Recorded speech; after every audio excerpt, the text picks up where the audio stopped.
les termes utilisation primaire et secondaire des données sont employés avec un sens plus précis dans le règlement européen sur l'espace européen de données de santé en cours d'adoption.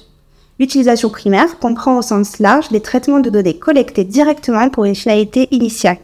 Il s'agit par exemple, pour un médecin, de collecter des données pour améliorer la prise en charge et les soins courants auxquels chaque patient concerné peut avoir accès via une plateforme en ligne appelée MySanté.UE ou MyHealth.UE.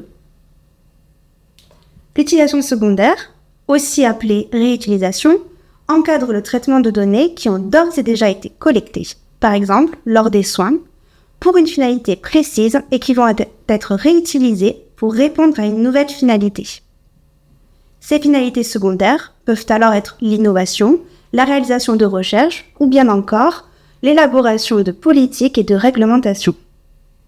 Par exemple, lorsqu'un chercheur décide de réutiliser des données collectées dans le cadre du soin pour mener une recherche sur une pathologie précise, il s'agit d'une réutilisation ou utilisation secondaire des données.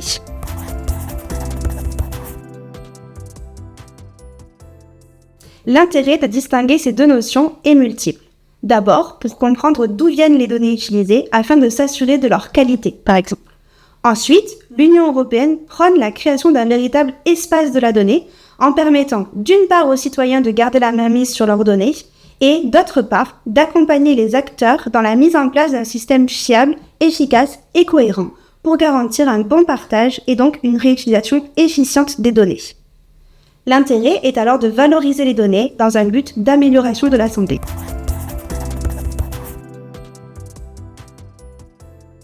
Malgré des spécificités, les règles essentielles à respecter pour une utilisation primaire ou secondaire des données sont sensiblement les mêmes.